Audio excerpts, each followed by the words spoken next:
Bonjour les amis, enfin il va être jugé. Il réclame des sanctions exemplaires contre lui. L'homme le plus dangereux de France doit expier. Ils l'ont tous réclamé, les BHL, les Cohn-Bendit, les Berléand, les Bourdin, les Brunet, tous ceux qui, au service de Macron et de son régime, réclament et bavent sur les gilets jaunes depuis des mois et des mois. Ils veulent que Christophe Détinger paie au prix fort l'agression, c'est comme ça qu'il parle, qu'il a commis seul contre des hommes armés et lui à main nue le 5 janvier à Paris. Il risque 7 ans de prison et 100 000 € d'amende et on n'est même pas certain, si cette peine était prononcée, qu'elle suffirait à calmer leur haine.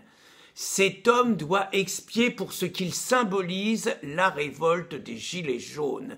Il est jugé bien plus dangereux que les 500 djihadistes que Belloubet va remettre en liberté, c'est ce qu'elle a promis lors de l'année 2019. Il est bien évidemment bien plus dangereux que les 130 djihadistes que Castaner a promis d'accueillir, puisqu'ils sont d'abord français, nous a dit Rentemplant.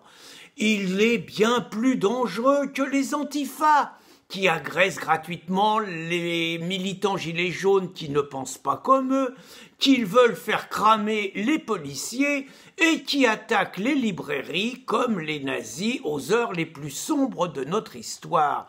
Il est bien plus dangereux que les Black Blocs, qui, eux, cassent tout, attaquent les policiers au cocktail Molotov et qui se permettent, d'autre part, de casser les banques, les boutiques et tout pendant des heures sans qu'aucun policier n'intervienne, ce qui pose question, tout comme pose question le fait qu'aucune arrestation préventive n'ait encore été effectuée à leur encontre. Ils ne sont donc pas dangereux, à moins qu'ils ne fassent le jeu de Macron, voire qu'ils ne soient payés par le régime pour discréditer les gilets jaunes. Moi je dis ça, j'ai rien dit.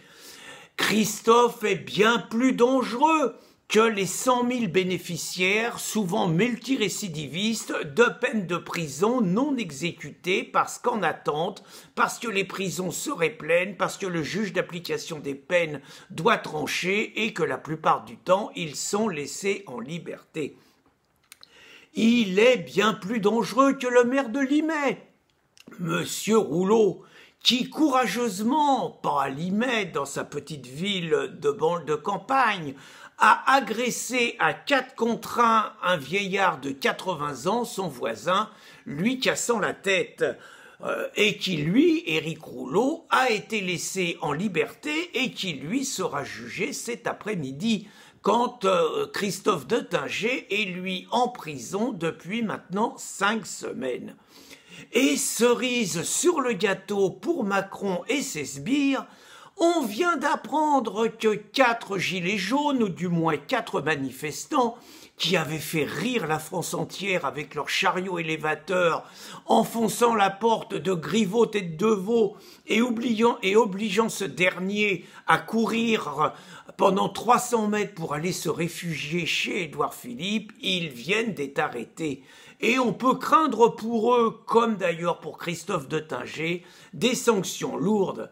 Parce que les nantis n'aiment pas ceux qui leur font peur et les gilets jaunes leur ont fait peur.